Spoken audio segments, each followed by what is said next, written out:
আসসালামু আলাইকুম, welcome to complete legal remedies. সংবিধান সংস্কার কমিশন কিছু উল্লেখযোগ্য সুপারিশ করেছে, চলুন জেনে নেই সেই সুপারিশগুলো কি কি।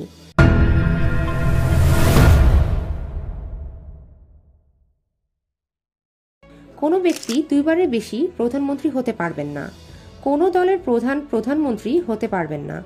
বিরোধী দলের পক্ষ থেকে জাতীয় সংসদের ডেপুটি স্পিকার দিতে হবে। রাষ্ট্রপতি হবেন নির্দলীয়। তত্ত্বাবধায়ক সরকারের অধীনে জাতীয় এবং স্থানীয় নির্বাচন দেওয়া। 20 জন সদস্য নিয়ে গঠিত হবে তত্ত্বাবধায়ক সরকার। জাতীয় নির্বাচনের আগে স্থানীয় নির্বাচন হবে। দুইবার প্রধানমন্ত্রী হওয়ার পর কেউ যেন রাষ্ট্রপতি না হন। একই সঙ্গে কেউ প্রধানমন্ত্রী, সংসদ নেতা এবং দলীয় প্রধান পদে থাকতে পারবেন না।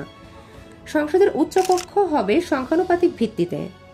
উচ্চকক্ষের অর্ধেক সদস্য হবেন দলীয়, বাকি অর্ধেক হবেন নির্দলীয়। নির্দলীয় সদস্যদের রাজনৈতিক দলগুলি মনোনয়ন দেবে, কিন্তু সেখানে সমাজের বিভিন্ন শ্রেণীর প্রতিনিধিত্ব থাকবে। সংসদের নারী প্রতিনিধিত্ব নির্ধারণ হবে ঘূর্ণায়মান পদ্ধতিতে। সংসদের আসন 100টি বাড়ানো হবে, এর মধ্যে 1/4 নারীদের জন্য সংরক্ষিত করা এবং এগুলো ঘূর্ণায়মান পদ্ধতিতে নির্বাচন করা, যার মাধ্যমে নারীরা সরাসরি নির্বাচিত হতে পারবেন। Thank you. আরও কিছু বিস্তারিতভাবে জানতে আমাদের সঙ্গে থাকুন।